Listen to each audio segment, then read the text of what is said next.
Good evening, classmates of MFT 5106, week 10. Anyhow, this is my YouTube response for our discussion, discussing EBP and PEB, um, two acronyms that are hard to say quick. Anyhow, I want to talk about the four topics that we have. The first one is forecast how EBP will be integrated into future clinical work.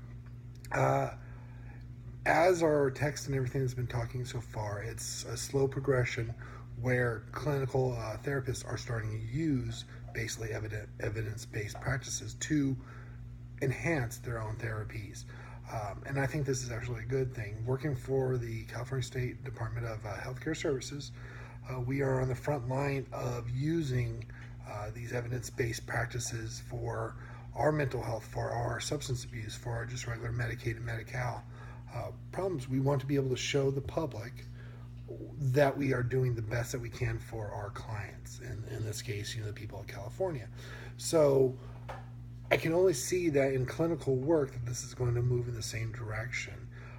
Insurance companies that pay the majority of our bills are going to want to know, hey, are you wasting our money? Are you doing something that's actually going to help the client?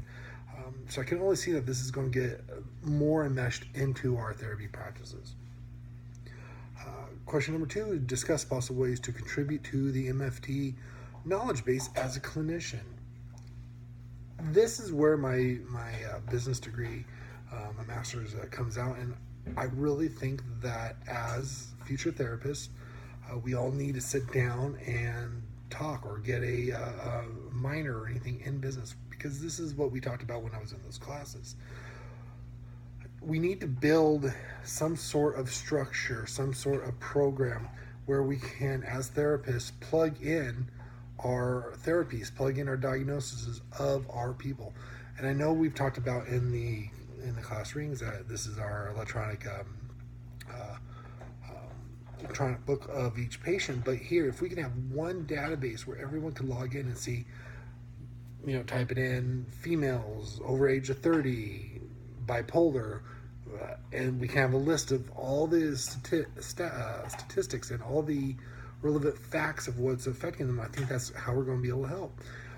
If we can build some sort of knowledge base like that using Google, using all these technology firms out there, I think that we can plug in non-identifying information into a huge database, and that way our contributions will be able to go out to everyone. Question 3 is, what did I learn from Clement that I could use to evaluate my future clinical work? That was a long article. And again, it's evidence-based practices. It's going back to customer service. If you call up Amazon, for example, they're going right at the end, if you're doing the texting or the calling or the email, they're going to send you a survey. They want to know how they did.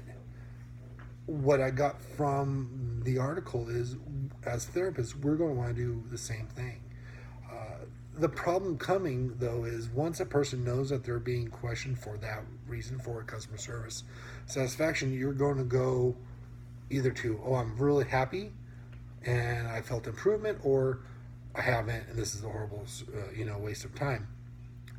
So I'm kind of under the impression, as we read, you're going to want to keep this kind of survey satisfaction or satisfaction survey under wraps and kind of private between yourself and any partners or company that you're working for.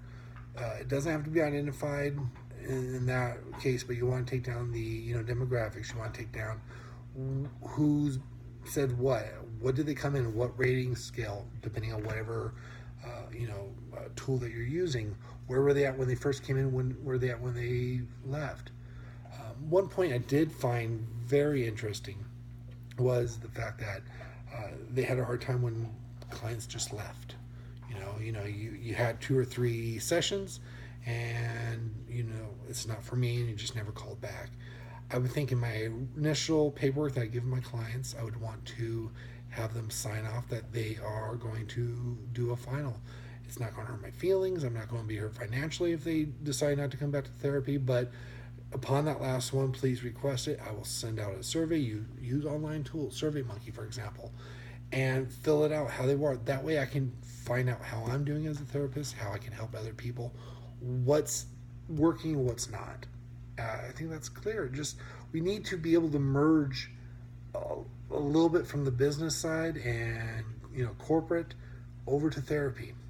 I sat down and I work in suicide prevention for the state, and it's funny because the department I'm in is very financial oriented, accounting, and for some reason suicide prevention was stuck there. And I keep telling them, well, you guys are all about the money, and put your heads down, calculate to the nearest cent. But suicide prevention is touchy feely. You need to be able to talk to people, make relationships, things like that. Well, in this case, I think we need to bring over into therapy more of the business side. I think that will help out a lot.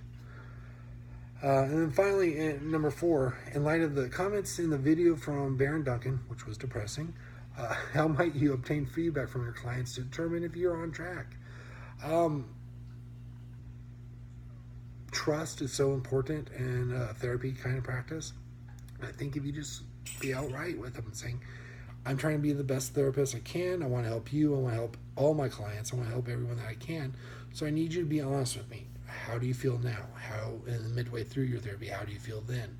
And then how do you feel now? And explain to them that it's not so much for their therapy at that point. It's for me as a person trying to be the best friend, best therapist I can for them. So I think that's the best idea. Well, thank you for listening. I hope you find everyone doing well. Please look down in the comment section for the references, proper APA format. So have a nice night. Take care, and see you next class.